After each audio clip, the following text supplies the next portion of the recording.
Let's make this beautiful butterfly clip together using just your leftover fabric, your thread, your needle, and lastly your clip or your band, depending on which you want to use. Right now, you can see the first thing I'm gonna have to do is to cut out a piece of fabric in a circular form. So I use the cover of this to cut out mine. Now this totally depends on how big you want your butterfly clip to be. So for me, I measured the cover of this and you can see it's about 4.5 inches. So that is what I to cut out our piece of fabric in a circular form. Now you can see over here it is two piece. So we have our two piece of this circular fabric of 4.5 inches. I hope you can see. Now what I'll go ahead and do is to run a round stitch all around it. But before I do that, I'll also go ahead and cut out this piece of fabric. You can see it's a four corner fabric. So on all four sides, you can see it is 4.5 inches, just like this. Now, whatever you're cutting for the circular part is the same thing you're going to cut, the same length you're going to use for your 4-piece pack. You can also see it is 2-piece here.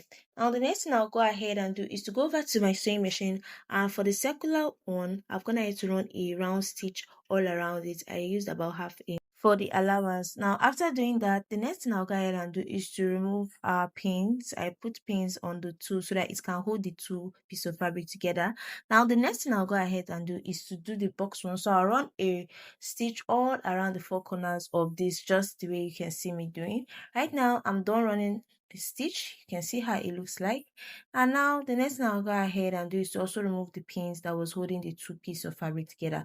Now you can also go ahead right now if you think the fabric is too much at this point here and you don't want yours to be bulky when you turn it over, you can go ahead and just trim the outside part a little bit.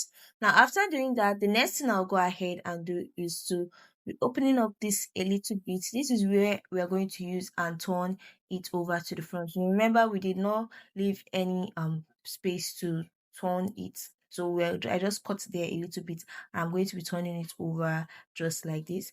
I'll also do the same thing for the other one. I hope you can see the way I'm cutting it. Don't make mistake and cut the two together. Just lift up one side of it and open that part up so that you can be able to turn it over to the front. I hope you understand me, guys. So I'm just using my scissors now to just point the edges of our fabric here. After doing that, I'll go ahead and fold this into two equal parts like this, and I'll get the midpoint. I hope you understand what I'm doing, so just watch carefully. After getting the midpoint, I'll go ahead and use my ruler to just connect from the top over here all the way to the down part, this part here. So we have gotten the middle point and I've drawn the line. I'll also do the same thing for this other box shape. So you see the way I place the box shape one, right? And I've also gone ahead to get the middle point. Now I've placed this one here like this. I hope you see where I placed it. I've placed it also the circular one on top of the tip of this other box shape one. I hope you see where I placed it.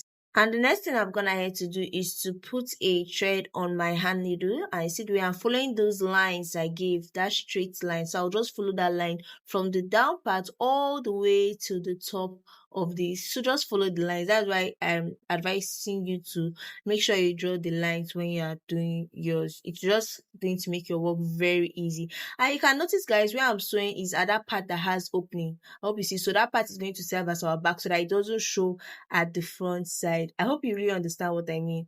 So right now, guys, I've gone ahead now to just draw our needle here, and I've removed our pin that we used to pin that because now our thread is holding both together. Now the next thing I'll go ahead and do is to secure this. I hope you see where I'm securing it. So you can go as many times as you wish. Just make sure it's very strong, and I've gone ahead to secure it. So make sure you secure it about 2 times to make sure it doesn't loosen up. Hi guys, you can see how it's looking like. Now the next thing I'll go ahead and do is to cut another piece of fabric. You can see it's about 1¼ inch for the width, and for the length is about 4¼ for the length. Now the next thing I'll go ahead and do is to fold this into 2 equal parts like this, and I'll run a straight stitch here. Hope you see, guys. And right here, guys, I'm done running a straight stitch, and this is what it's looking like. And I'm gonna have to turn this over to the front part here, and I'm cutting out the threads that are showing that part. Now I'll be using this now to cover up the rough edge of that thread that is showing on our butterfly clip. I hope you can see what I'm doing. Now I'll go ahead and use my needle and thread and sew this together. So just make sure you sew it to be very tight and it doesn't loosen up easily. I'm done sewing it, and I'm gonna have to cut out the excess of the fabric on that parts there, and see what I'm doing here. I'm turning it over so that some parts will not be showing. I hope you really understand what I mean. Right now, guys, that is it. Our butterfly clip is looking ready. And the last thing you have to do is to bring your clip or your band and attach it. So if you're attaching your band, you first and put it before you put that pad that we used to cover the rough edge. But if it's your clip, this clip was too big, so you can get a smaller clip, or this clip totally depends on how big you want your butterfly to be. So that is what you just have to know. So guys, that is all in the making of this beautiful butterfly clip. Now guys, if you want your butterfly to be bigger than this, what you have to do is to increase the measurement. That is all. Guys, thank you guys. Thank you so much for watching. Do well to like this video, share this video to someone who you think will find it helpful. Don't forget to subscribe and make sure you turn on your notifications so you'll be among the first to be notified whenever I upload new amazing tutorials. See you in my next video. Bye.